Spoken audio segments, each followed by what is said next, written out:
الرحمن الرحیم سیرت النبی صلی اللہ علیہ وسلم باب نمبر 9 شام کا سفر۔ جو ہی آپ نے پتھر پر پاؤں مارا اس کے نیچے سے صاف اور عمدہ پانی پھوٹ نکلا۔ انہوں نے ایسا پانی پہلے کبھی نہیں پایا تھا۔ خوب سیر ہو کر پیا۔ پھر انہوں نے پوچھا، بھتیجے کیا آپ سیر ہو چکے ہیں؟ نبی کریم صلی اللہ علیہ وسلم نے فرمایا، ہاں۔ آپ نے اسی جگہ اپنی ایڑی پھر ماری اور وہ جگہ دوبارہ ایسی خشک ہو گئی جیسے پہلے تھی۔ حضور نبی کریم صلی اللہ علیہ وسلم چند سال کے اپنے دوسرے چچا زبیر بن عبد المطلب کے ساتھ بھی رہے تھے۔ اس زمانے میں ایک مرتبہ حضور اکرم صلی اللہ علیہ وسلم اپنے ان چچا کے ساتھ ایک قافلے میں یمن تشریف لے گئے۔ راستے میں ایک وادی سے گزر ہوا۔ اس وادی میں ایک سرکش اونٹ رہتا تھا۔ گزرنے والوں کا راستہ روک لیتا تھا، مگر جو ہی اس نے نبی کریم صلی اللہ علیہ وسلم کو دیکھا تو فوراً بیٹھ گیا اور زمین سے اپنی چھاتی رگڑنے لگا۔ آپ اپنے اونٹ سے اتر کر اس پر سوار ہو گئے۔ اب وہ اونٹ آپ کو لے کر چلا اور وادی کے پار تک لے گیا۔ اس کے بعد آپ نے اس اونٹ کو چھوڑ دیا۔ یہ قافلہ جب سفر سے واپس لوٹا تو ایک ایسی وادی سے اس کا گزر ہوا جو طوفانی پانی سے بھری ہوئی تھی۔ پانی موجیں مار رہا تھا۔ یہ دیکھ کر آپ نے قافلے والوں سے فرمایا، میرے پیچھے پیچھے آؤ۔ پھر آپ اطمینان سے وادی میں داخل ہو گئے۔ باقی لوگ بھی آپ کے پیچھے تھے۔ اللہ تعالیٰ نے اپنی قدرت سے پانی خشک کر دیا اور آپ پورے قافلے کو لیے پار ہو گئے۔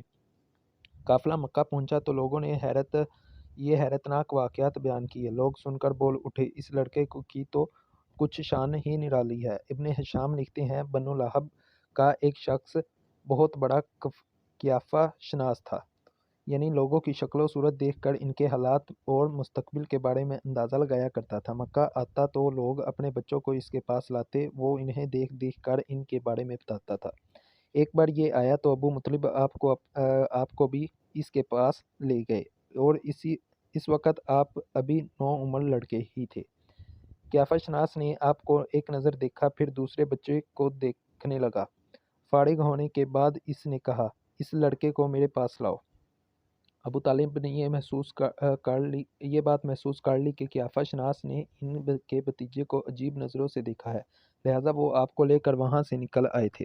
جب قیافہ شناس کو معلوم ہوا کہ آپ وہاں موجود نہیں ہیں تو وہ چیخنے لگا، تمہارا بڑا ہو، اس لڑکے کو میرے پاس لاؤ جسے میں نے ابھی دیکھا ہے، اللہ کی قسم وہ بڑی شان والا ہے۔ ابو طالب نے نکلتے ہوئے اس کے یہ الفاظ سن لیے تھے۔ ابو طالب نے تجارت کی غرض سے شام جانے کا ارادہ کیا۔ نبی کریم صلی اللہ علیہ وسلم بھی ساتھ جانے کا شوق ظاہر فرمایا۔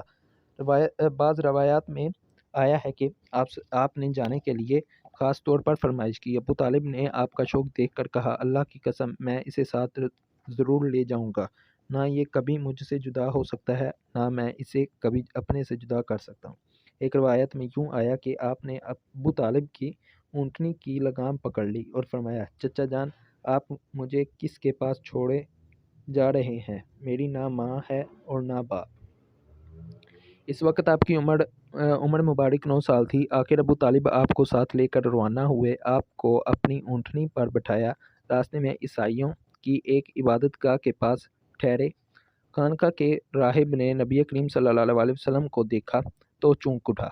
اس نے ابو طالب سے پوچھا، یہ لڑکا تمہارا کون ہے؟ انہوں نے جواب دیا، یہ میرا بیٹا ہے۔ یہ سن کر راہب نے کہا، یہ تمہارا بیٹا نہیں ہو سکتا۔ یہ سن کر ابو طالب بہت حیران ہوئے اور بولے، کیا مطلب؟ یہ کیوں میرا بیٹا نہیں ہو سکتا؟ اس نے کہا، یہ ممکن ہی نہیں کہ اس لڑکے کا باپ زندہ ہو، یہ نبی ہے۔ مطلب یہ تھا کہ ان میں جو نشانیاں ہیں وہ دنیا کے آخری نبی کی ہیں، اور ان کی ایک علامت یہ ہے کہ وہ یتیم ہوں گے۔ ان کے باپ کا انتقال اسی زمانے میں ہو جائے گا جب کہ وہ ابھی پیدا ہونے والے ہوں گے۔ اس لڑکے میں آنے والے نبی کی تمام علامات موجود ہیں۔ اس کی نشانی یہ ہے کہ بچپن میں ان کی والدہ کا بھی انتقال ہو جائے گا۔ اب ابو طالب نے اس راہب سے پوچھا، نبی کیا ہوتا ہے؟ راہب نے کہا، نبی وہ ہوتا ہے جس کے پاس آسمان سے خبریں آتی ہیں اور پھر وہ زمین والوں کو ان کی اطلاع دیتا ہے۔ تم یہودیوں سے اس لڑکے کی حفاظت کرنا۔ اس کے بعد ابو طالب وہاں سے آگے روانہ ہوئے۔ راستے میں ایک اور راہب کے پاس ٹھہرے۔ یہ بھی ایک خانقاہ کا عابد تھا۔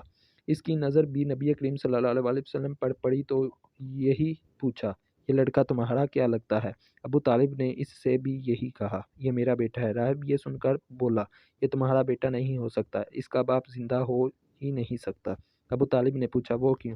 راہب نے جواب میں کہا، اس لیے کہ اس کا چہرہ نبی کا چہرہ ہے، اس کی آنکھیں ایک نبی کی آنکھیں ہیں، یعنی اس نبی جیسی جو آخری امت کے لیے بھیجے جانے والے ہیں۔ ان کی علامات پرانی آسمانی کتابوں میں موجود ہے۔ اس کے بعد یہ قافلہ روانہ ہو کر بصرہ پہنچا۔ یہاں بحیرہ نام کا ایک راہب اپنی خانقاہ میں رہتا تھا۔ اس کا اصل نام جرجس تھا۔ بحیرہ اس کا لقب تھا۔ وہ بہت زبردست عالم تھا۔ حضرت عیسیٰ علیہ السلام کے زمانے میں اس خانقاہ کا راہب نسل در نسل یہ عالم فاضل خاندان ہی چلا آ رہا تھا۔ اس طرح اس زمانے میں ان کا سب سے بڑا عالم بحیرہ ہی تھا۔ قریش کے لوگ اکثر بحیرہ کے پاس سے گزرا کرتے تھے، مگر اس نے کبھی ان سے کوئی بات نہیں کی تھی۔ مگر اس بار اس نے قافلے میں آپ کو دیکھا تو پورے قافلے کے لیے کھانا تیار کروایا۔ بحیرہ نے یہ منظر بھی دیکھا کہ نبی کریم صلی اللہ علیہ وسلم پر ایک بدلی سایہ کیے ہوئے تھی۔ جب یہ قافلہ ایک درخت کے نیچے آ کر ٹھہرا تو اس نے بدلی کی طرف دیکھا، وہ اس درخت پر سایہ ڈال رہی تھی اور اس درخت کی شاخیں اس طرف جھک گئی تھی جدھر نبی کریم صلی اللہ علیہ وسلم موجود تھے۔ اس نے دیکھا بہت سی شاخیں آپ کے اوپر جمگھٹا سایہ کر لیا تھا۔ اصل میں ہوا یہ تھا کہ جب نبی کریم صلی اللہ علیہ وسلم اس درخت کے پاس پہنچے تو قافلے کے لوگ پہلے ہی سایہ دار جگہ پر قبضہ کر چکے تھے۔ اب آپ کے لیے کوئی سایہ دار جگہ نہیں بچی تھی۔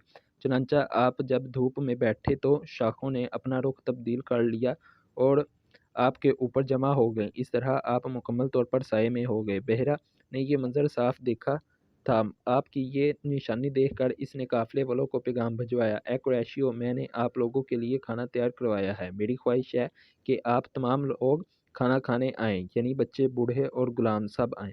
بحیرہ کا یہ پیغام سن کر قافلے میں سے ایک نے کہا، اے بحیرہ، آج تو آپ نیا کام کر رہے ہیں، ہم تو اکثر اس راستے سے گزرتے ہیں، آپ نے کبھی دعوت کا انتظام نہیں کیا، پھر آج کیا بات ہے؟ بحیرہ نے انہیں صرف اتنا جواب دیا، تم نے ٹھیک کہا، لیکن بس آپ لوگ مہمان ہیں اور مہمان کا کرام کرنا بہت اچھی بات ہے۔ اس طرح تمام لوگ بحیرہ کے پاس پہنچ گئے، لیکن اللہ کے رسول صلی اللہ علیہ وسلم ان کے ساتھ نہیں تھے۔ انہیں پڑواہ ہی میں چھوڑ دیا گیا تھا۔